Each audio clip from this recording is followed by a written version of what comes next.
Imagine a night of live music, erotica, spirituality, a dance floor hosted by all-female DJs, all designed around a particular theme. These are the immersive one-night festivals that Fox&Badge have become known for.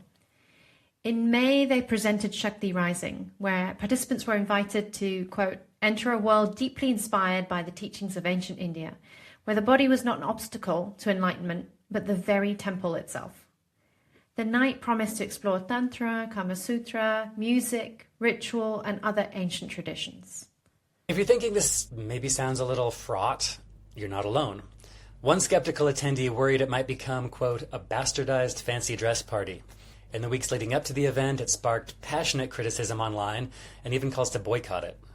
And yet, if you're thinking this could be a beautiful attempt to celebrate another culture, you're not alone. The event attracted far more South Asian attendees than a typical Fox&Badge gathering does, many of whom described feeling genuinely welcomed, represented, and celebrated. This is pretty significant for this type of sex-positive space, where people of color often say they feel unwelcome or worse, fetishized. Thoughtful people looked at exactly the same event and arrived at very different conclusions. Before we begin, we want to acknowledge these conversations are difficult. We genuinely wrestled with how best to have this one. Ideally, we would have had a dialogue between everyone involved. That proved pretty tricky. Instead, we invited Alex and Lauren, the co-directors of the event, to reflect candidly about their experience. While we also reached out to South Asian attendees, people who chose not to attend, we read public responses, and we've tried to weave those perspectives into today's conversation. We know we won't get this perfectly right either. But we'd rather be the people who are willing to have difficult conversations with openness, with humility and integrity, than avoid them altogether. So if today's episode sparks thoughts, disagreements, or perspectives you think we haven't considered, we genuinely want to hear from you. We've included our email in the show notes because we see this as an ongoing conversation and an invitation to keep learning together. So, today we are generously joined by Fox&Badge co-directors Alex Haw and Lauren Katalinich to reflect on what they hoped to create, what happened when different perspectives collided, and what this experience might teach all of us. What happens when a sincere attempt at cultural bridge building encounters different histories, different sensitivities, different experiences of harm, and radically different interpretations? And in a world that seems increasingly certain about who's right and who's wrong, how do we stay curious enough to keep building bridges?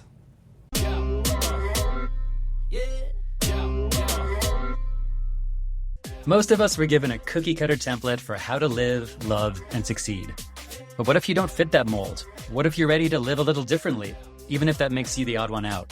We're Nyla and Cole, two people questioning the systems, the stories, and the identities that shape us. From politics to pleasure, culture to connection, this is where taboo meets truth. If you've ever felt like a black sheep, cycle breaker, or someone who doesn't quite fit the cookie-cutter mold, then you're a deviant just like us. All right. So firstly, welcome, Alex and Lauren. Great to have you here. Great to be here. And guys, I'm not even going to attempt to try and introduce you because you both have these incredible histories of what brought you to today. One of the things we'd love to learn about you is kind of the off-script journey that brought you here to do what you do. Maybe start with you, Alex. Yeah, thank you. Thank you for having us. It's an absolute honor to be here. I find myself a little bit surprised how I got here. It's been a strange and wonderful ride, but I guess the key thrust was I wanted to be an artist in some way. I didn't have the guts. I was like, how am I going to make money? So I became an architect. And then I went to work, and that was traumatic because it was like, it's not like art. It's extremely boring, and it's all about insurance and risk aversion and regulations. What do you mean? I'm a complete rebel. I hate regulations. So, in order to try and break out of it, you have to work even harder. And I needed some kind of safety valve. And my safety valve, to prevent me working through the night, I set up this dining club called Latitudinal Cuisine, where we would eat food from all around the world. We would all cook. It's a collaborative effort, like what I do now. We're all from different places. I'm half French. Food had always been a huge part of my culture, and it was actually quite a sacred thing. And so I did that for probably 8 years. Like, we did this, an event a week. sometimes 4. We did big street parties for 300 people once, where we sat down one long table in the street. And that was like my attempt to stop myself working, but also just discovering, actually, I really have a community wound. I was brought up in a tiny village, and I really want to connect to people. And so I think that project was a cultural project that was trying to build community. And later on, I was getting into music. I was listening to so much techno, and I'm falling in love, and it's healing me. It's doing so much good. I'm like, oh my God, what is this? We need to work with techno, not just food. And so that was what led me to start running dance parties in my living room. And then they started expanding, and I started adding performance, art, decor, kink. Suddenly one of them we're having sex in it. And it's like, oh, what's happening? Okay, this is interesting. And it was just emerging. There was no plan. I've never written a business plan. It's just intuitively what feels alive. And now for me, this project is suddenly extremely expansive. It's like my dream come true, where I get to kind of go through the world like, who is amazing right now? You can just call them up and say, can we work together? It could be anyone. Like now I'm really getting into live music. So any gig I see, I can go up backstage and say, hey, we've got this little tiny thing we do. Do you want to come play? And it's a constant invitation to play. And it's a way of combining my interest in culture. The brain is getting something, but what's most important is the soul is now getting something. There's a spirituality to it. So it feels like, to me, Fox&Badge is a kind of artistic experiment in expanding your consciousness and your soul a little bit. It's highly pretentious, right? It's terrible. Am I crazy? It's just a filthy nightclub. I love that. Thank you. And I was actually going to bring up this quote a little later. Nyla and I both read the letter you wrote about this event that we're going to get into. And a line I pulled from it was you saying, for all the ways travel broadens the mind, living in a community refines the soul. Which I think is quite beautiful. And it kind of sums up what you just said. You've traveled the world, both physically and with these cuisine nights. But what you're doing now is being a community builder, it sounds like. And with these events, you're also building community. Yeah, and it's interesting to bring up the topic of travel, because I love travel. It's like something that came to me relatively late. And actually, funnily enough, my first major intense travel experience was in India. And so in a way, that's the benchmark. And so that's what I'm finding a little bit with this project is we're like traveling through culture, but in a way where we're being hosted by it and having very meaningful, the deepest of conversations with those cultures in order to try and understand what is not other about that culture. That's the key essence of this. Yeah, no, beautiful. I would love to bring in Lauren and just hear your off-script journey. What brings you here, Lauren? Yeah, thank you so much. It's so nice to be here. I'm from Iowa, which is a kind of farm state in the middle of the U.S. I grew up quite close to nature, quite naturally spiritual, but also very nerdy, I would say. And I was extremely anti-partying, and I would be like a serious party pooper, like no drinking, quite judgmental around all of that stuff. I wanted to go to university just to study, and I was so annoyed that people were just like partying all the time. It was actually like a repression of something I was scared of in myself, I think, now. But I moved to the UK 10 years ago, and that was like hugely expansive for me, because I never lived in a city. Just the intense array of experiences and cultures that I suddenly was being exposed to, my mind was just exploding. And then I met a friend who introduced me to psychedelics, was like, ayahuasca, you should try it. And that just, changed my whole view on the world. And it also left me feeling quite unmoored, like, okay, actually I'm seeing that a lot of these things that I'm doing aren't really resonating. I don't feel like they're me. I feel like I've been pushing myself in directions that I don't fit. But the biggest gift that it gave me was around dance. So it was like very clear message that you should dance, and I didn't dance. I was maybe dancing out occasionally, but I had like a physical transformation where I felt like I could really feel music and express and kind of channel that. And so Wow. That's really cool. feel incredibly grateful for that gift. So that just became my kind of practice, trying to connect with the self. And then I met Alex at a dance in the woods, So originally when Alex and I met, I had offered to do welfare or some kind of caretaking space at Fox&Badge. But I ended up performing and dancing with some friends. Yeah, Wow. That was a beautiful experience.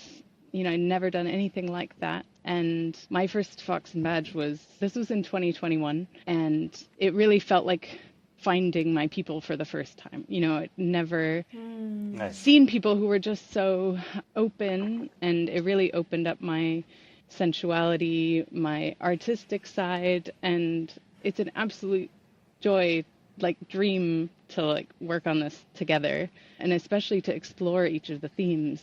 And this theme, Shakti Rising, the most recent one, I had reservations because I was just being a bit conservative about hey, ticket sales are always hard. Maybe we shouldn't make our life really hard by doing something difficult. Sure. But Alex is really insistent. This is very important. This is rich. We should do this. And the whole experience, the essence of that event being there felt so much deeper, had so much more texture to be having people from that culture there representing, exploring, and sharing than if we were doing something like Vikings, where there's no, we're pulling from kind of fantasy and stories, but it doesn't have the same authenticity to it. So for me, it was a huge shift in Fox&Badge and what we kind of want to do. I think it felt there was a lot of positive reception around the spiritual side. It sounds like you have been through multiple reinventions of yourself. And to find dance, I'm almost imagining that you went through this experience and then you became this amazing dancer that then is suddenly performing on stages. That's quite an incredible skill to take away. That's what it felt Nyla, like. She's exquisite. Should we do ayahuasca? I'm strongly considering. It was suddenly as if my body could hear the music in a way that it couldn't before, so it could just really respond. And yeah, I love that. So great to hear that story. Thank you. And for you too, Alex, so much inspiration in being able to have courage to step off the well-trodden path, right? One of the reasons Cole and I love doing this podcast is because we just love hearing about people who've had the courage to take the untrodden path and try something different. In a funny way, I don't necessarily see it as courage because there wasn't a choice. Actually, often a lot of these things were forced by a crisis of an emotional meltdown. The body was doing it for me. It was just taking me on that journey, through depression. I actually can't go to work anymore. I actually can't do this inauthentic life. At some point you can't choose because it breaks of its own accord. And so that whole structure, just if you can listen to the surrender call. Yeah, and there's a gift in that. Can you say a little bit more about Fox&Badge? What is it? What do you create? Yeah, it feels like it gets more and more difficult to answer. You'd think that with the amount of marketing you do, it'd be a really kind of quick, slick thing.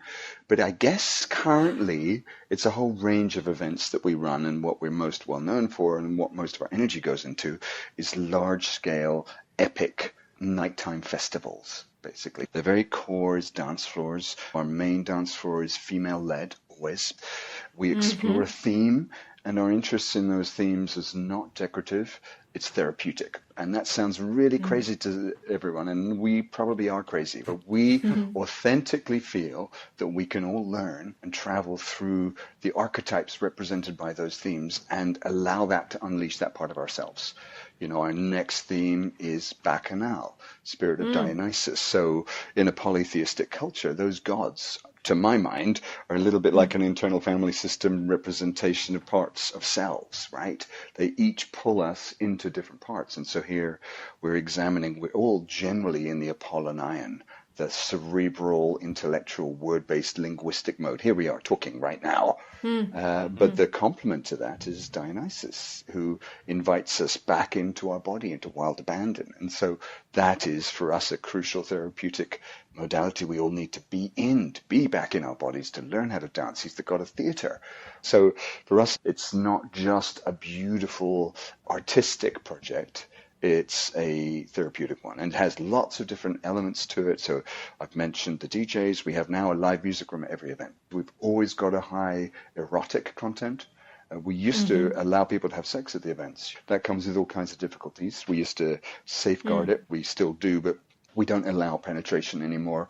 We just allow what we feel is a bit more like collective eros, collective effervescence. As soon as that topic arises, that's what we get categorized by. And I think that was one of the problems of this event. It's like, it's a sex party. It's like, oh my God, what's he talking about? It must be a sex party kind of thing. In the same way that everyone's like, well, it's a rave, right? Obviously, it's in a nightclub with a dance floor. That's what it is. But not really. Like, what quality of rave opens with a ritual and a procession and a prayer and a sacrament, and like prayers of gratitude and lots of immersive characters walking around. As you can see, I'm struggling to put this into one sentence, but it's a complex beast, which is complemented by other elements. We just ran last Saturday, our first ever ritual. Yeah, the ritual felt like, if it was a one-night festival, as Fox&Badge, this was like a one-day retreat kind of thing, a bit more on the therapeutic side, but it emerged, I think, because of Shakti Rising, and increasingly through the large events, we've wanted to do things like, how do we take everyone on a cohesive journey? How do we go deeper into some of these communal practices? The archetypes thing that Alex mentioned is absolutely key for me. And every time that I doubt it, because I was like, oh, can we do that? Just to feel the difference in energy at the different events through the different themes, I'm always astounded. When we did Carnival, which was just feathers and samba dancers, it was so bright. Everyone was so happy. Then when we were at Mad Max, it was like dark energy, warriors, still loving, but you can feel people stepping in to these aspects of the self and exploring them. Versailles, we did so refined, like quite coy and playful in a way. So yeah, I'm always surprised at the events because we pull all these elements together, but you don't know how it's going to feel on the night. Yeah. Just two quick things for me. The fact that it's so hard to put these events you throw into any kind of category, I think is really illustrative of what we're going to talk about more, of just how complex this whole conversation is. There's so many different kinds of parties, sex parties, raves, you name it. There's so many different kinds of spiritualities. I think probably a lot of this debate was people trying to put all these things into clear black and white categories that simply don't exist. The complexity is what we're talking about. And then I haven't been to any Fox&Badge events. They sound amazing. But an important thing to understand is that attendees need to participate in the theme. Dress code is not an option. If you show up in t-shirt and shorts, you'll be turned away. You need to be a participant in creating that theme that Lauren was just describing, right? And so people needed to come to this event, for example, supporting the South Asian theme, which I know created a lot of complications for you, which we're going to get into. Yeah. Thank you so much for pointing that out. It's like fascinating that, one succinct description, I use neither of those words, is costume party. Yeah. Right. It's quite weird. How did I miss that all out, But like, yeah, I felt for a while like I don't really have permission to be an artist. I didn't go to art school. And I feel that I see that all around me all the time from everyone. We're obviously all creators. And so one of the foundation, the best thing about these events is what everyone comes as. It's their contribution, it's their gift. You don't really need to do anything more. Anything more is encouraged. It's like, this doesn't work without you. Consumers create dead culture. Participants create live. We all make this together, however alive you are. The other word is parties. And I have like an increasing aversion to that word, which is terrible because it sounds very joyless as I go to less of them. But I have a little bit of like, those are avoidant structures where we meet to release, but there's not a kind of great purpose to them. When there's a sort of sense of like, you're doing that because you can't face the other shit a little bit, that's not what we really want to kind of promote in a way as a sort of avoidancy. It's more like a confrontation, actually. So I never describe them as parties. I actually find this a really fascinating and layered way of describing the experience. I have been to Fox&Badge events before, and I think the word that I come back to over and over again is immersive, because I think it connects to the idea of archetypes and costume and permission giving. There's something about choosing to intentionally embrace and adorn with the theme of the night and and it almost gives you permission to step into, to explore, to discover, to uncover.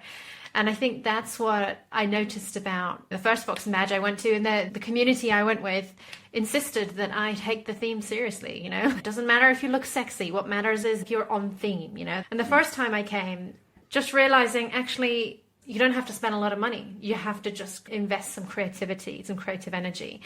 I really loved seeing how people step into the theme.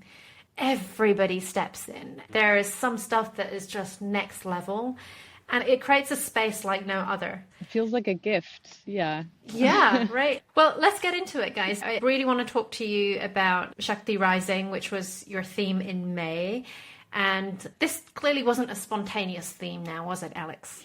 You wrote a beautiful letter, and I would love for you to bring some of that alive for us. Why this mattered. India changed my life. When I moved there when I was 18, really lucky to get the chance to go teach English there. When I went to the South Indian temples and saw that there could be a connection between sexuality, which for me has always been totally shame-based. All of my culture, my parents never spoke about it, and it was never allowed.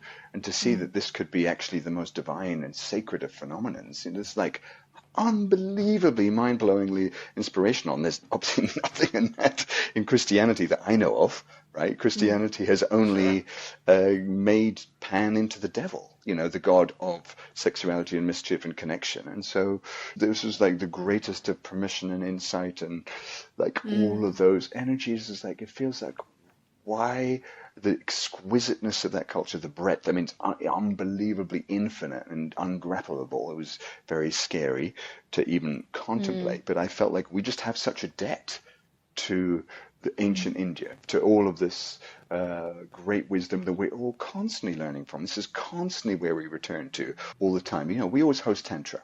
Almost all retreats, you know, begin and end with an Om kind of thing. It's like the reference points, the key, it's the master, it's the ground. And so it's like, why are we ignoring this? And it felt edgy and difficult, but I was constantly asking a lot of South Asian friends, like, would this be okay? Why, you know, what are the issues? What are the pinch points? And I felt at some point it was a little bit like it just moves through you and up. It's like, this is important. Come on, pay attention. Stop being cowardly.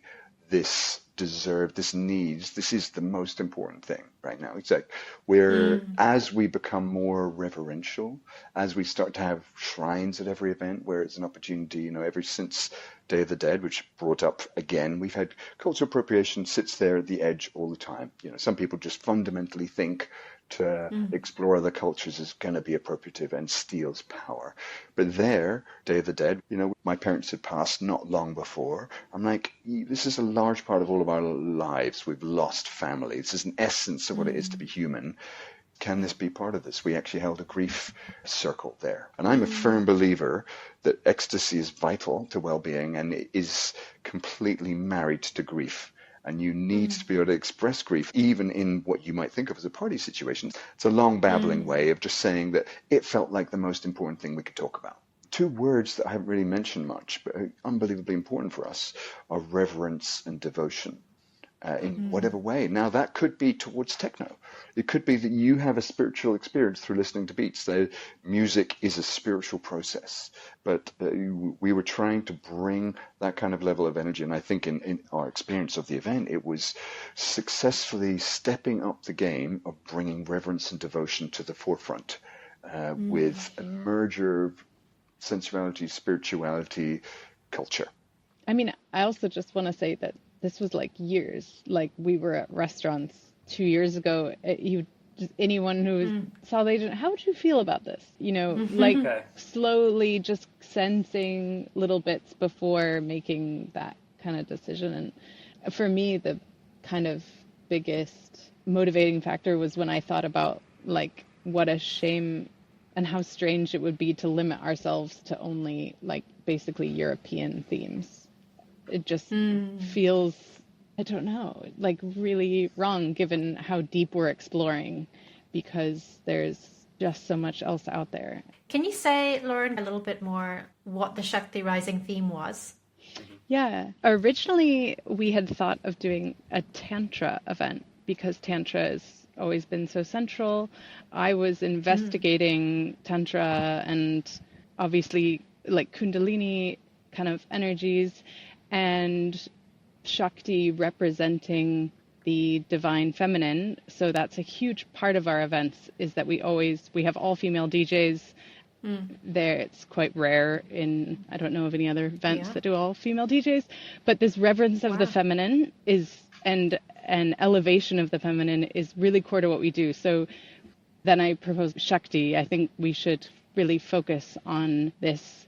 It's not really feminine, masculine in the same sense, but the activating force of the universe as opposed to Shiva, the kind of calm, meditative side.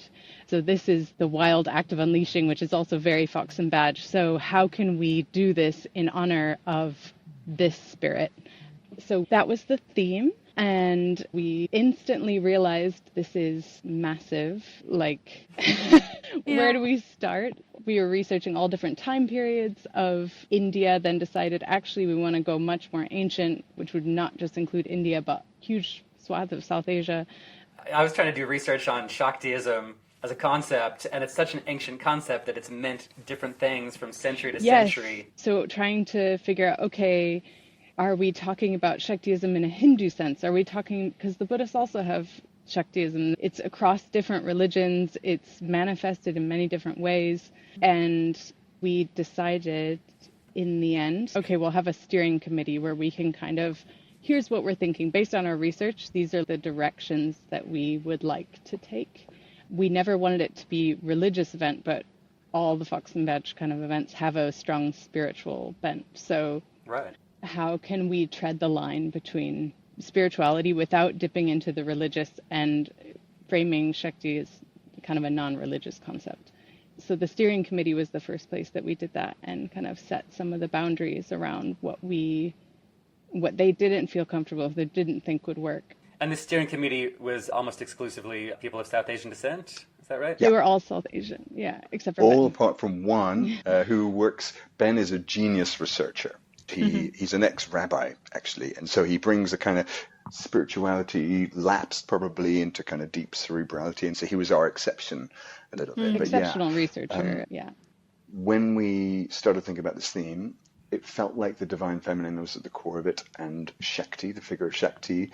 And as we started to explore, we realized that Hinduism, which it seems like Shakti belongs to, isn't actually a coherent monolith.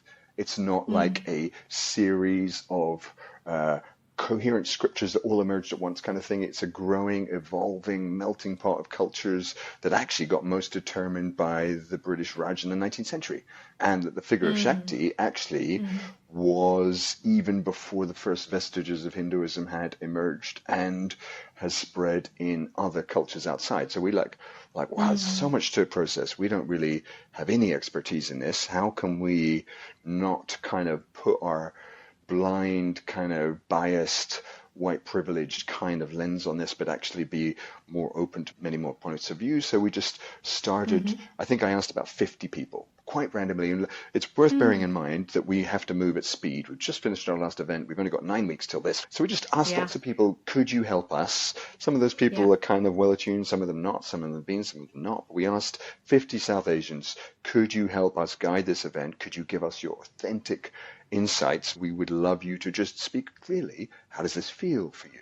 So we ended up with 20 people initially to kind of help frame and allow this project. And we had the very first starting point. You know, I had my assumptions and presuppositions about all of this. I was like, oh my God, we're going to do the Shiva dance and then Kali with all her heads. And we had dinner and they're like, you can't have any religious imagery. And so quite quickly, it was quite clear. There was like, well, there was polite disagreement, sometimes impolite disagreement, but there was like complexity. We weren't trying to choose any kind of people that would hate this event to ever happen, but we were trying to choose a kind of breadth who would kind of well serve the birth of this into a real viable project. So, you know, in another process, I would probably, if I could have had more time to do all of that, I would have found curators and I would have found other elements. But that was how we started discussing that, and it was up for a vote. Like, should we even call this Shakti? Is this like a transgression? Is this too religious? Is it too Hindu? And we came to the not consensual but majority decision that actually this was a very valuable concept, Shakti, that we could explore in a non-religious way, which would still allow devotion and reverence, but not religiosity. And I think that was the very core of the problem that would then arise. And I think if we hadn't called it Shakti, we would have had quite a different path. Interesting. When I was reading up on the event, and once I wrapped my head around it, the thing I really liked about it was that it's designed to center two groups of attendees who aren't always centered at these types of events, erotic events, raves, whatever you want to call them, which is women. As you said, all the DJs are women. There's the Shakti theme. And then people of South Asian descent. And I really like both of those goals. I've got friends who, they're people of color, and they've told me that they don't go to sex parties or erotic parties because they feel incredibly out of place and unwelcome and self-conscious. And they just feel like these are white events where they're not welcome. And so to try to correct that by centering a different group, that's what really perked my interest about this event. Yeah. And I think that's a noble pursuit. That's quite interesting, because I felt like actually one of the criticisms was that most of our guests are white, and so that we were putting on a theme and then just inviting white people to enjoy it. But I was surprised we had almost 25% like South Asian descent just by scanning by name of this, which is the highest that we have ever had. And so it's like people being attracted to the different themes based on what they want to explore. It's not just that everyone comes to every Fox and Badge. I don't think it's been mentioned yet that almost all of your musical artists and DJs were of South Asian descent as well. Yeah, they all were. They all were. Yeah. Yeah. So the artist and the steering committee was very well represented. So I want to share that on the day that you released the theme, I probably got about 6 or maybe 7 messages that day from people who are not South Asian, who are white, saying, what do you think of this? And I think it was their nerves. They were like, oh crap, like, is Nyla going to think something of me if I go to this event? Like, what is her reaction? Like, how should I gauge where I should stand on something like this? And so I read it the day that it came out. And honestly, I thought it was beautiful. Okay. As a South Asian person, I was like, I applaud you for celebrating this culture. And I remember reading through the description that it wasn't a religious event. And, you know, I feel like you put your intent across so beautifully. And I had these, like, you know, inquiring minds asking me, like, is this something I should be nervous about or offended by? Are you offended?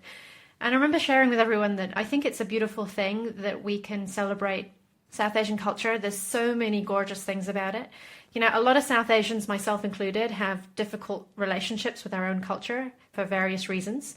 We're all kind of third culture kids now anyways, but I think there's a lot of complexity and challenge in me celebrating my own culture. But if somebody wanted an insight into my culture or just celebrate the different beautiful aspects of South Asian culture, what's not to like about that? I love it. And I think for me, the real test was, will the organizers center the talent? Because really, that's ultimately what is, for me, a matter of integrity.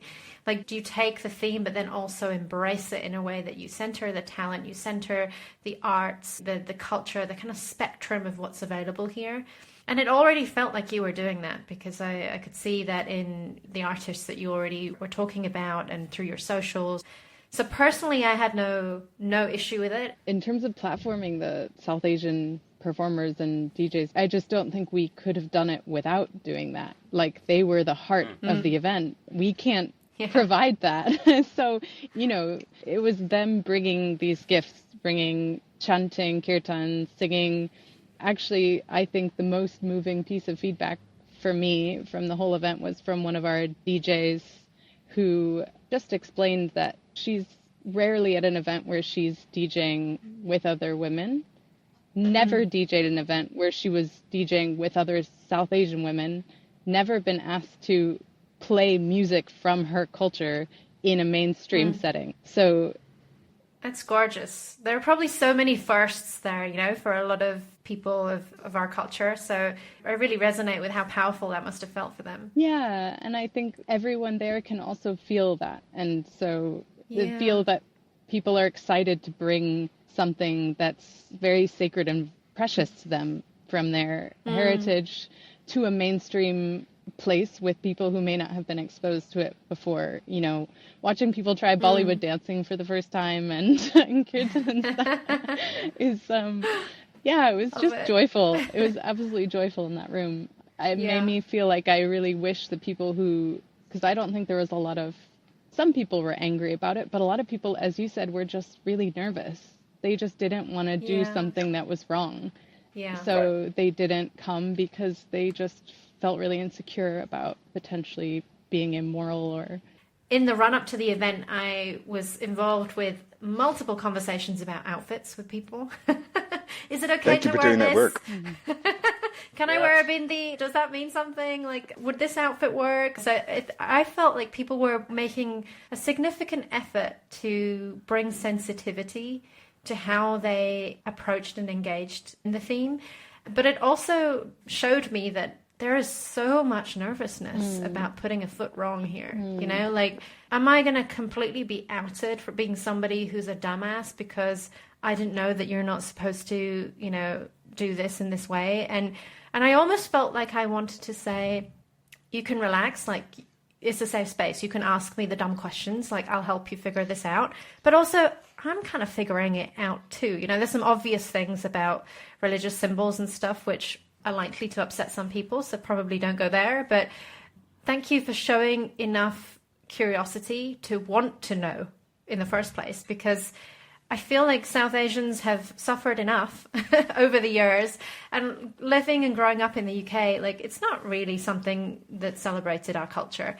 And so having grown up, you know, with South Asian fashion and events and things like that, you always feel like it's very separate to your British identity.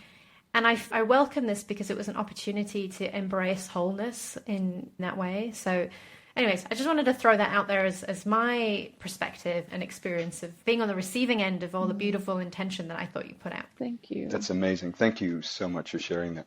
We've kind of launched into some of the things that were challenging about the event. There's so much complexity and there's layers here, and just looking across some of the comments and the challenges of the critiques that people had, I felt like there were maybe 3 or 4 categories that things fell within, and help me understand if this felt right. But the one around, is it cultural appreciation or is it appropriation? Should I dress like this? Did we consult enough? The comments that revolve around that piece.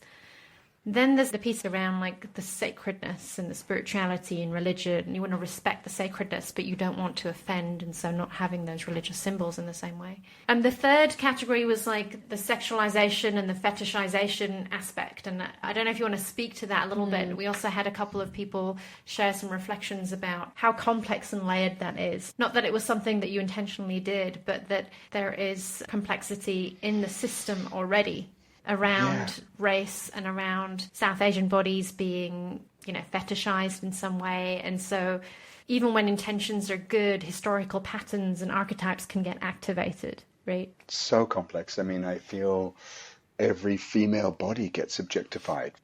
And interestingly enough, you know, we often have highly erotic performances. We actually didn't have any South Asian performers doing the most erotic work because we felt that there was a little bit of a danger there of us, like, looking like we're objectifying kind of thing. That was a sensitivity all around. I think there is a kind of difficult truth to acknowledge that, like, there is the clear precedent of sacred sexuality that is clearest in India, depicted through all this kind of artwork, Kama Sutra, temple and stuff. That is there as an invitation. And in a funny way, it felt a little weak that we didn't represent that well, but we were really on the back foot and, like, we need to be ultra careful here. And I sort of regret that. I felt like that shame crept in a little bit. And so you're never going to fail to offend someone. You know, the erotic is it would offend my parents if they were around. You know, it would offend loads of my friends. It does, you know, and so we have to embrace and be brave around that. But, like, respect is key. Are we operating from respect? And I think that's the key anxiety underneath cultural appropriation, is you're not respecting. And I think that was the key thing that we were always trying to honor, is, like, ensuring that we're respecting in every way. You touched a little bit, Alex, before today around how some of the biggest challenges actually came from people in the kink space. Well, I guess it's hard to describe. I think those that have escaped classification and rigidity and found themselves and found a new freedom often need restrictions to protect that freedom, I think, sometimes. And that can become quite rigid. There's definitely potentially a rigidity in certain kink spaces around certain things. It was interesting, the more we inquired, the more we discovered that people hadn't read anything that we put out there, that there was a kind of snap judgment of, right, this is what it looks like, it must be disrespectful. But it was interesting, and who knows how long that alienation, that kind of wound will last. I think those spaces are fragile, vulnerable, they need protection. And so that protector just races in to just say, look, this isn't safe, and is hyper concerned. I think the kink space, that freedom is precious. People in those communities have been rejected, probably in different spaces and communities, and they want that to feel really safe. And so they are going to fight for anyone they think is taking advantage of that, or trying to capitalize from it, or trying to bring in values that are not aligned. So I think one of it is this protective instinct, but I also really felt that there was a kind of desire to be shaming of others and slightly what I think I could start to sense, because actually the most telling one for me was a friend sent a lot of screenshots from a private WhatsApp chat of people in this kink community and their kind of glee at tearing apart the event. And so, Aldous Huxley said the most intoxicating feeling in the world is righteousness, because it feels so freaking good to be right. And so just feeding this feeling of they're bad, we're good, or this is the ideal, the core value, and this is violating it. I think we live in a very uncertain world, and I think that clarity is really, people want that. People really crave, okay, what's right, what's wrong, how can we categorize these things? Yeah, just even to have this whole conversation, I was telling Nyla beforehand, isn't it a shame that the number one emotion I'm feeling in advance of this conversation is apprehension and fear of saying the wrong thing? And I think even listeners are going to tune into this episode almost looking for that, how are they going to mess up? What's the thing they're going to say wrong? Yeah. Right. Which in an hour-long conversation about curiosity and figuring out how to do the right thing, people are looking for where you mess up. But I think it's a real shame that when things do get controversial in ways like this, our tendency is to start looking for the flaws rather than the potential for growth or learning. That whole mindset, I think, is a huge problem that we need to get to the heart of. It's hard to hold tension, isn't it, and discomfort. There's so much complexity and multiplicity, multiple truths can coexist here. But as you said, Lauren, we have a desire for certainty around things so that we can feel like we're in the right box or in the right place where we're not going to be attacked. And I think it is brave to kind of create this kind of dialogue across difference and try to find ways that we can have some meaningful conversation and just remember what healthy disagreement looks like. We talk about this a lot, right, Cole? We have an episode in season 1, episode 5, I think it was, about have we forgotten how to disagree with each other? Because we almost want there to be binaries here. We forget that there's multiple perspectives. It's not just right and wrong, but holding that middle ground and holding that space where you're willing to change a strongly held position with some new information, and you're open, keep your heart open and your mind open to being convinced otherwise and seeing the intention behind things as well. Yeah. And one thing I wanted to touch on was how contagious fear is. We could feel everyone getting afraid, and we were then getting afraid. And so one thing that I usually do, and then I've outsourced it to others increasingly, is write costume posts. And we do quite a lot of it. We write probably 30 separate dedicated costume posts. Take a lot of care about it. It takes a lot of time. And for this one, I was like, oh my God, it's going to be huge. How do I do this? How do I represent the depth? Our instructions to the guests had been quite prohibitive of please don't wear anything unless you've researched it. It's quite tough, it's quite hard to set an event that way. Yeah. Please, understand the bindi or the nath with a bridal nath or the forehead ornament and so on. Like, understand what the story is before you choose to do that. And it was becoming very heavy in a way. People were writing in and saying, please make sure when you write about gold, you explain that that was the currency with which family wealth was handed down and it could only go through the female line. It's like so much importance, so much. And it's like, oh yeah, oh my God, I really got to get this right and prevent everyone from like misunderstanding. Oh my God, the pressure. The pressure. Yeah. I mean, I read through the costume guidelines. Yeah. The costume guidelines on the invitation, and it is very in depth. Just when you think it's going to end, it keeps going. Yeah. I mean, we did have that. Very carefully worded. Yeah, but it's quite a struggle. So, yeah. I mean, time was the number one issue, but there was also, we started getting into a fear state. Like, I felt very anxious opening our Instagram because certain posts would, if they triggered one person to say, like, how dare you do this event, or this is disgusting, or like quite hostile, it would pile on very quickly. So I was like, do we remove some of these, which are really incendiary and not very helpful, or do we just let it keep going? Oh, the world of online hate, where you can hide behind a username. Right? Yeah. People become so hostile so quickly. So there was also like a bit of anxiety about, okay, if we put out daily costume posts, we're going to spend all of our time managing these quite intense online debates and conversations, which we were already having in direct messages and everywhere. So. Yeah, like, will we have to turn comments off, which feels very undemocratic? In some ways, I can reflect on the intent that people might have when they make criticism. Maybe they're trying to shut down something they think would be offensive to a lot of people. But in other ways, you know, I wish they would choose kinder words to inform and invite and to have a different kind of conversation, because the act of venting in the way that people often do online is not often the best way of getting across your point. Yeah, I mean, I would say there was such a huge range, right? There were some hostile, quite even one sort of threatening person. And then once we're like, hey, I'm just like a little concerned. What does this mean? And then others who reached out directly and offered loads of advice. That's how we found the person who ended up curating our live music room, was a guy who, amazing musician from a Brahmin family, who was like, I would like to steer you in this direction, I think. And then he became like one of our largest collaborators. So I think it's really helpful to have these discussions. I want to have these discussions, but when it feels violent, it's just so unhelpful. And I think that's kind of what we struggled with. And we ended up writing a new, Alex wrote a code of kind of conduct for our communications. So what we would remove and what we would keep, and trying to help there.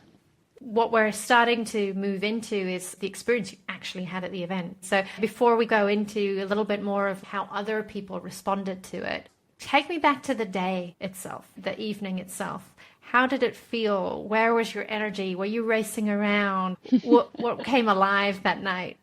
Yeah, so I was leading our decor team, and it was, we just had ordered really amazing things for this. It was very exciting to transform the space. Heaven is a Beautiful nightclub. And I think we had 4 or 5 South Asians on the team. And it was really cool to get their input. We were hanging up some garland and she was like, no, those are for entryways, so they should come here. And so, you know, we had loads of marigolds. Really researched, like, not just looks South Asian, but has some meaning behind it. Sure. I mean, to be honest, all of the anxiety, all of the challenges came before the event for me. As soon as the event started, it was like I could feel how it was different from other events personally. Just like looking at the crowd and seeing, oh, wow, this feels like a different community. This has brought maybe a different community in and together. And the night opened, the dance floors opened, but we also had the kirtan in our live music room. So that was happening at the same time that the DJs are starting their sets and everyone's starting to mill around and find their way in the festival. We didn't have as many people as we normally do, which was a challenge. That was a real casualty of the PR. But then for me, the poof, like I'm here standout moment was when Miriam Shakiba did her opening traditional dance. Odissi dance. And I don't know. It just felt like this is on another level. She had her own back and forth and then said, no, actually, I want to do this. I want to bring this to this space. It was the same with many of our collaborators. They're like, these are sacred practices for us, but like it's important that God or the sacred comes to the people, not that they always have to go to temples or consecrated spaces to be touched and moved. And getting like very emotional talking about it, but it was like I just was like, thank you for bringing this here, and you could see people's faces just stunned. It was exquisite. I was just melting. My arm hair is going crazy right now, remembering it. And I don't normally cry at our events, but we both wept watching Mariam because it was so exquisite and so moving and so real. And so I think a lifetime of work for all of our her practice. She is totally in devotion to this, and we can feel that, and it's so authentic and so real, and it's just an absolutely magical energy transfer. And so I think this is impossible for most people to believe and fathom. They're like, this is a dark hole of mad depravity, of hedonism, and there's no way that can coexist, right? That's the category kind of focus a little bit. It's like, no. For me, arriving once the event has started, what tends to happen is adrenaline suppresses fear. Some part of me is like, oh my God, like, do we have to be worried about our physical safety? Like, will someone like pull out placards? Will they pull out the cables, prevent this from happening? You know, the kind of destructive sabotage boycott instinct. We were afraid, and some of our team were afraid, and we had to speak and say, look, don't worry. Boycott. There were direct requests for boycott, but there was like the sense of like, could we be sabotaged? But like I went there and I was like, one experience I had with working with South Asians in this was there was such an exquisite gentleness and knowingness that I haven't really experienced with other cultures. It was like so much like, we'll work it out. Yeah, this is cool. It's fine. Don't worry, kind of thing. Let's work through it. Kind of so much kind of equanimity. So strong, and I felt this kind of real power of like, we're going to get through this. This is good. It's good. Particularly from our leads, like Yash leading the music room, Vitsano leading all of the DJ stuff. And so I feel so grateful for that, We collected some comments and reactions from participants and attendees, and I thought it'd be useful to share some of them. Also just because we were conscious to bring in some more South Asian voices into this conversation, even indirectly. Yes. A few that really jumped out to me. One of the musical artists said, "My musical journey has always been guided by a desire to weave the rich spiritual tapestry of my Indian roots into the electronic spaces I love. To be involved in an event that honors the divine cosmic energy of Shakti, and to have had the platform to represent my culture in the most beautiful, authentic, and respectful way possible means absolutely everything to me." And then another that I thought just put it a lot more simply, "It was my own culture, and it was really great to see people dressed up in ways that I would otherwise experience only at weddings." There was one lady who reached out and shared a piece which I'll read. She just shared a reflection. She said, "I went to Shakti Rising along with my partner. I'd heard lots of good things about Fox&Badge, and one of the reasons I went to this one was because the theme resonated so much." She's South Asian. She said, "I did wonder how the event would run so that it was a celebration rather than some bastardized fancy dress. Ahead of the event, I found other people to be quite sensitive about their outfits, and some sought advice from me, and some others stuck to the outfit guidelines on the Pinterest board that Fox&Badge provided. Some stayed away from cultural wear altogether to avoid offence." She said, "I'm not one to keep my mouth shut if something irks me, and would have happily caused a ruckus in the middle of the club on the night if I felt disrespected. However, I thought it was really well done. I spoke with people on the night who'd visited India and had deep interest, along with some who admitted they lacked awareness, but they were interested in expanding their understanding." She said, "The biggest concern for me around religion and being mindful of religious symbols and practices and attire came when I first entered." She was worried about the shrines. Yeah. They hold sacred meaning and deserve respect. I didn't believe that these should have formed any part of the event. My heart rate did rise on the night when I saw what looked like temples and mandirs, and when I looked closer, they had flowers rather than religious idols that would normally be found in them, and I breathed a huge sigh of relief." So I think that feels like it's walking that very sensitive path, right? I have to say, I found it like the most rewarding event I've ever run, because I was like really paranoid that like we can't do this justice. We're white people. We just don't understand, just like there's this huge insecurity, huge perfectionism around it. And it's like, we'll never be enough. We'll never be able to.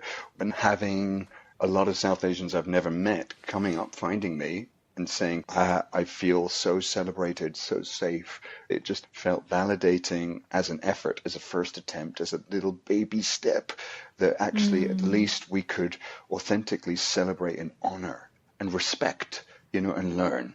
Yeah. I mean, we don't really do any of the events. They're always creating a container. It's just bringing a constellation of people together and providing some kind of direction and form and support, logistics, setting, all of that stuff. But yeah, that's really beautiful. And I think it's important to acknowledge how courageous and difficult it is to walk that boundary in a really sensitive way, right? I don't know if we said this already, but the South Asian community itself is not a monolith, right? Of course, you're never going to please everybody, and there's always going to be some challenge. So also listening to each other. I mean, as you said, the South Asian community is not a monolith. So what I started noticing with certain people where they would say, stop stealing my culture, and talking about like not wanting people to wear saris. And I'm like, well, this person just said they're really excited that people are wearing saris from their culture. And so this idea of like who owns the culture and gets to make the decisions, like I wanted to tell people, I'm like, we're getting really mixed messages, and that's because everyone feels differently, and everyone like we have to make decisions at some point as an artistic endeavor, and we're going to try to make the best choice that we can based on the information that we have and try to do that with support. But yeah, I think those were some of the most challenging ones for me, when it felt like someone was saying we're personally harming or mocking or destroying their culture, when that had sort of also come from a directly different position from another person in the community. But Well, and I've been wanting to say, the point of this episode was not to put the Shakti Rising event on trial, one way or the other. I mean, we're just 4 people with 4 different opinions and life experiences. There's a lot of other people who are going to have very strong ones, and I don't think we're setting out to try to prove anyone wrong. Yeah. But what do we do with the fact that, I mean, the 2 of you and the entire steering committee put so much effort into doing this right, so much research, so much sensitivity, and you still offended people. People were still hurt. So I guess 2 questions I have is, how do we reconcile that? Are these things still worth doing? And I guess, how do we learn to disagree with each other? Because I think I was saying earlier, just even having this conversation is so fraught, because the Aldous Huxley quote, people look to confirm their own righteousness rather than learn. And I'm really interested in overcoming that whole mentality of just people seeking to confirm their own righteousness rather than to learn and connect with each other. I'm still trying to figure out how we do that better. Yeah, I mean, it's interesting for me, like, it's so hard to tell. How do we have these conversations, I think, is the biggest question, because the tension was really about, like, how people interpreted the event before it happened. I would be really curious if a lot of those people came, how they would feel, but I think there was a closeness. They didn't really want to see how they would feel, or maybe it was just like way too out of their comfort zone. Totally fine. I think this is a highly challenging thing in this world where we're online. As you said, we don't see each other because we're not really having a conversation. We're kind of broadcasting, and so it doesn't really ever become a conversation space like A, B, A, B. It's just A, and then pause, and then B, B, B, B, B, B, B, B, B, you know. And so I remember we run into this cultural appropriation thing all the time. You know, our first time we experienced it was in 2017 or 18, where we ran an event called Religion. And it was in our early immature phase of being a bit more provocateur, a satire of Catholicism. We don't really satirize anymore. We're much more reverential. But something came up, and there was like a whole online pile on. And what I remember at the time saying, guys, this is getting really heated. I'm going to invite you all around to my living room. Let's have a discussion. No one wanted that. No one wanted to chat. They just wanted to vent and broadcast. And I think it's still the same. It's like, as this was coming up, we were like, guys, we can't have a discussion in the comments section where you're just all kind of shouting kind of thing. Let's have a chat. But where? No one wants to do that. Not no one. Some people did. Some people engaged privately. But like, we are losing the ability to have a conversation. We're texting, we're broadcasting and all that stuff, but we're very out of that kind of face-to-face inquiry mode. Inquiry is already difficult enough. I find it difficult. And so it would have been lovely to just all get in the room and just bear the pain and the confrontation and then learn from each other. But that's not an easy thing to do, and I really wish somehow we could do that, you know? I mean, for me, this has only made me want to go more into exploring cultures outside of Europe, because I'm like, wow, first of all, get to meet amazing people who can bring the depth of their practices to this space and share it. We get to really delve into something, be a platform for communities that wouldn't have such a mainstream platform focusing on their community in London. But it also just, you know, feels terrifying to like step into that again. So it's kind of like, was it worth it? It feels worth it, but I don't know. What I feel like is, in approaching anything similar to this, I would start another event like this, probably with an open discussion in person. If it was possible, I don't think it is possible, by the way, but make the offer. I mean, maybe it is, and say, we would like to discuss, here are the pinch points that we perceive around this. We did try to do that, to be honest. You know, very beginning of this, we had, I think, 12 people in this room. Of the 20, open discussions, we just listened. And there's some kind of gentle disagreements and whatever, but like, just do that harder and maybe more publicly. I think the key thing, we're never going to manage to earn trust from everyone. And I think we probably also need to be braver still. Like, I really regretted when people made these public comments. You know, I was in conversation with advisors, PR people, ChatGPT. ChatGPT was too timid, I think. It was like, don't talk, don't say anything, don't make a public statement, don't oxygenate the fire kind of thing. I regret that. That felt out of integrity. It felt inauthentic to be silent. Then we're not even honoring their statements with addressing them. And I felt like that was a real mistake. So I think some bravery, but it is exhausting, and to sort of find some kind of way of preserving energy. And, you know, Port Lauren was at the face of this. It's such a difficult environment. And so to find some way of moderating how much we can receive of that, but still engaging to the minimum. You know, Lauren did fully engage online and, you know, in messages. I would really love to be brave enough to continue this kind of work, because for me, this was a huge step up, huge. And it really felt like a very generous response from a range of cultures for us to really fuse, explore. It was a miracle. And so to step back into retreat of licking wounds, even though this is very difficult, it was very financially difficult for us. It caused us trauma. And so you know, we have to see this clearly. Those that sought to protect, they sought to protect cultures, and they destroyed their ability. They deplatformed people. You know, these moves were like, they removed budget, they removed audience. You know, people flew in from Delhi to do this, and they didn't have enough people there to watch them because these people are called for a boycott. It's like, what are you doing? Why can't you let these people do their work? You think we're interfering. We're not really. We're trying to get out of the way. We kept saying that. It's hard. Curiosity is a two-way street, right? And I think what you're talking about is like, you're meeting people where they are. And sometimes it creates this difficult space because you're being not only well-intentioned, but you're creating openness that maybe is far beyond where some of these people are able to reach. We only had really a final closing question, which was just, how are you feeling emotionally, spiritually after coming through something like this? It's so much to integrate. Oof. I think I actually felt really surprised and shocked at how beautiful the event was. Like, I felt I had absorbed a lot of the negativity. I started having serious doubts about whether we should do this and whether we could do this justice. It was already difficult, and now all these people are like pointing out how wrong it is.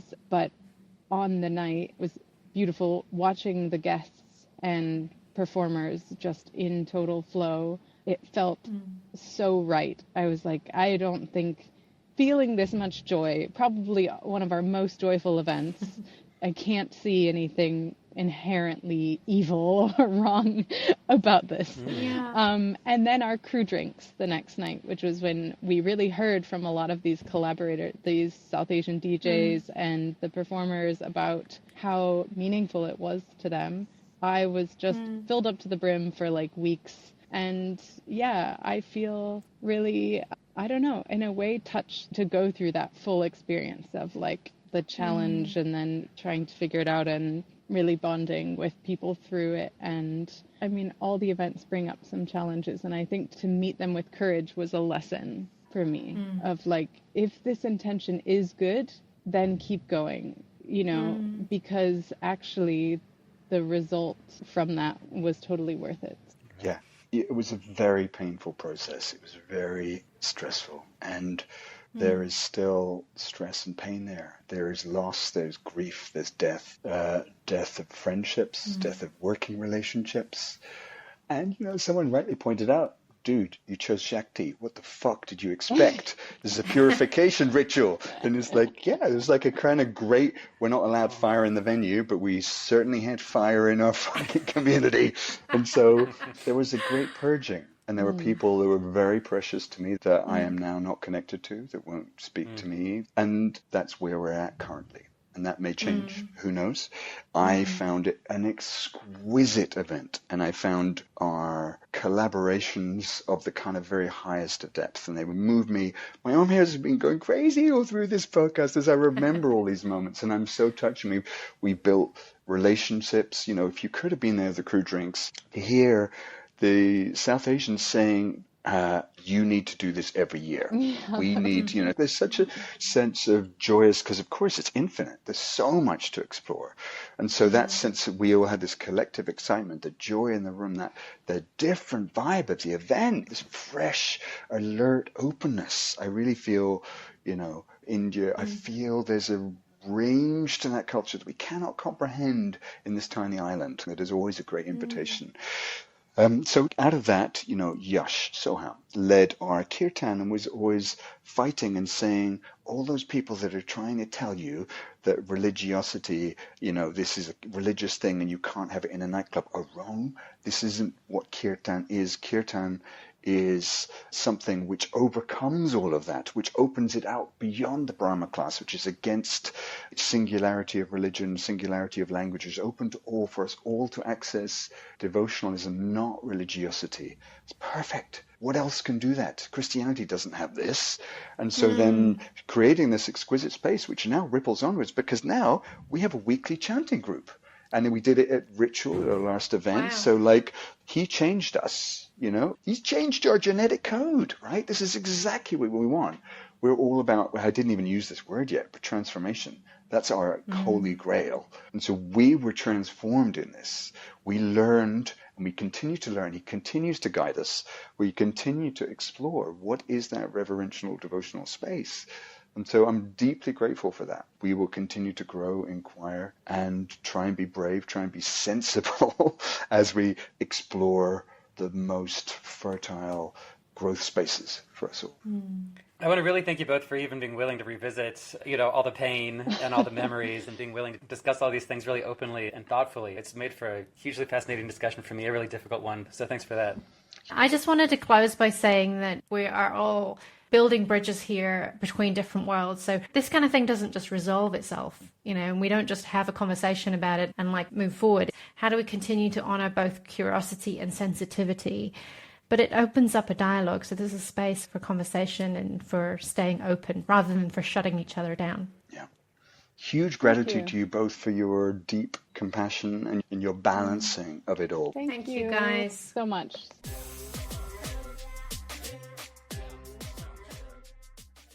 Before we close, we wanted to come back to a couple of things we've reflected on since the conversation.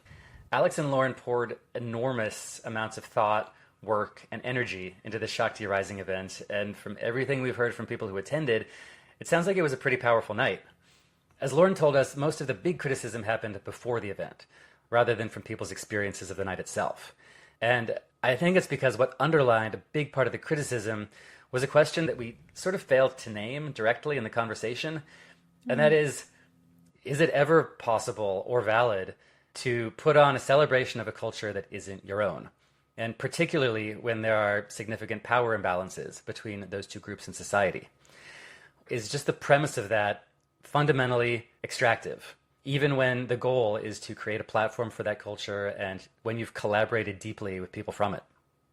Yeah, I think it's a really important distinction, and I think it's where all those kind of different histories and different sensitivities come in, right? Because Alex and Lauren weren't just presented with concerns and then carrying on regardless. They worked really hard to have a steering committee and a whole roster of South Asian artists who were actually driving and delivering the event. Lauren described how Fox&Badge kind of provided the container, if you like, but the event was South Asian run. So there was real intent in listening to the guidance they were getting, and they actively changed things. They removed religious elements that they'd initially thought might work. They evolved the dress code guidance. They continued adapting the whole thing up until the night itself. And still, there are people for whom none of these challenges really resolve the fundamental concern that they had, which is that Alex and Lauren are creating an event centered on a culture that isn't theirs. They're not South Asian. So that's where this gets really interesting, actually, because there isn't necessarily a compromise here that would make those two positions meet. Right. And we've heard throughout the episode that thoughtful people can look at exactly the same situation and come to completely different conclusions. And there's real hurt in this story. Personal and professional relationships were bruised. In some cases, they were severed. Alex and Lauren explained that they put a lot of these very contested decisions up to a vote, such as the name of the event. But some people who disagreed with those decisions came away just feeling like they hadn't been heard. Yeah, it's tricky, right? Because you can listen to someone carefully, you can take their perspective seriously, and yet if the group decision takes it a different way, that doesn't mean you didn't respect that perspective or you didn't hear them. And that's part of what we're learning here, is that there are multiple truths present, and recognizing that another person's perspective doesn't have to cancel out mine. I think that's really hard to do in practice, right? Especially when we hold our position so strongly. So someone can have felt celebrated by Shakti Rising, but somebody else could have felt really deeply uncomfortable with the idea itself. And I think Alex and Lauren acted with genuine care and intention to create something beautiful and reverent and respectful. But some people would have always still experienced it very different from how they intended that. Yeah. And I think the challenge is really in learning how to hold all of these truths without immediately collapsing it into right and wrong. I mean, that's fundamentally what we're trying to practice at Deviants. Not perfect agreement, but better disagreement, more curiosity, more willingness to hear each other. We actually did a whole episode on this back in season 1. I think it was episode 5, Have We Forgotten How to Disagree? So if this conversation has got you thinking about how we hold difference without immediately trying to defeat it, I would encourage you to go back and check that one out too. And this definitely adds another layer into it, right? I think with every further season, we're getting deeper and deeper into all of these things. And maybe an invitation for all of us is to think about where in our own lives could we practice listening to perspectives that are deeply different to our own without needing anyone to change their mind. You know, can we get curious enough to understand why the world looks different from where they stand, while still honoring the position we have and where we stand? Because I think that would genuinely help us to step into someone's shoes for a moment and just see what's going on in their mind. And I just want to say we genuinely love to hear your thoughts on what this episode brought up for you, especially if you disagree with something you've heard, or you feel we didn't quite capture the full essence of something, or we missed something. This has been a challenging one for us too, hasn't it, Cole? What? Nah. So our details are in the episode notes, and we'd love to keep evolving this conversation and sharing this learning experience with all of you as well. Yeah, well put. So until next time, you know the drill. Stay kind, stay curious, and stay just a little bit deviant. Just a smidge. See you, everyone. Thank you. Bye.